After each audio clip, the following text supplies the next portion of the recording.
തിരഞ്ഞെടുപ്പ് പ്രഖ്യാപനത്തിന് മുൻപേ ദേശീയ നേതാക്കളെ രംഗത്തിറക്കി പ്രചാരണം ആരംഭിച്ച ആത്മവിശ്വാസത്തിലാണ് UDF. കഴിഞ്ഞ തവണ നഷ്ടമായ ഒരു സീറ്റും തിരിച്ചുപിടിച്ചുകൊണ്ട് 20-ൽ 20 നേടുകയാണ് UDFന്റെ ലക്ഷ്യം. രാഹുൽ ഗാന്ധിയും സംഘടനാ ചുമതലയുള്ള AICC ജനറൽ സെക്രട്ടറി KC വേണുഗോപാലും കേരളത്തിൽ ഒരുമിച്ച് മത്സരിക്കുന്നു എന്നതാണ് ഈ തെരഞ്ഞെടുപ്പിന്റെ സംഘടനാപരമായ പ്രാധാന്യം. കഴിഞ്ഞ തവണ കൈവിട്ടുപോയ ആലപ്പുഴ KC വേണുഗോപാലിലൂടെ തിരിച്ചുപിടിച്ച് 20-ൽ 20 എന്ന സ്വപ്ന നേട്ടം കൈവരിക്കണം എന്നതാണ് UDFന്റെ ലക്ഷ്യം.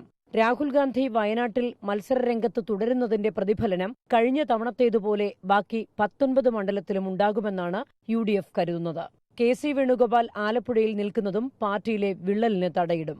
അവസാന നിമിഷം സ്ഥാനാർത്ഥി പട്ടികയിൽ വന്ന മാറ്റവും ഗുണം ചെയ്യുമെന്നാണ് കണക്കുകൂട്ടൽ. വടകരയിൽ ഷാഫി പറമ്പിലെത്തിയത് ന്യൂനപക്ഷ വോട്ടുകളുടെ ധ്രുവീകരണത്തിനും യുവാക്കൾക്കിടയിലെ സ്വാധീനത്തിനും ഇടയാക്കുമെന്നാണ് കരുതുന്നത്. ആറ്റിങ്ങൽ മണ്ഡലത്തിൽ അടൂർ പ്രകാശിന്റെ വ്യക്തിബന്ധത്തിലാണ് UDFന്റെ പ്രതീക്ഷ. ശബരിമലയുടെ സവിശേഷ സാഹചര്യത്തിൽ കഴിഞ്ഞ തവണ BJP ഉയർത്തിയ ഭീഷണി ഇത്തവണ മണ്ഡലത്തിൽ പ്രതീക്ഷിക്കുന്നില്ല. കഴിഞ്ഞ തവണ BJP 2ാം സ്ഥാനത്തെത്തിയ തിരുവനന്തപുരവും ഇത്തവണ UDFനെ അത്ര കണ്ട് ഭയപ്പെടുത്തുന്നില്ല.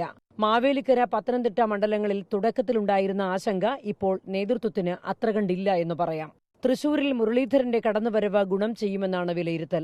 സുരേഷ് ഗോപിയിലേക്ക് പോകാൻ സാധ്യതയുണ്ടായിരുന്ന സോഫ്റ്റ് ഹിന്ദു വോട്ടുകൾ പിടിച്ചു നിർത്താനും ന്യൂനപക്ഷ വോട്ടുകൾ സമാഹരിക്കാനും മുരളീധരന് കഴിയുമെന്നാണ് കണക്കുകൂട്ടൽ.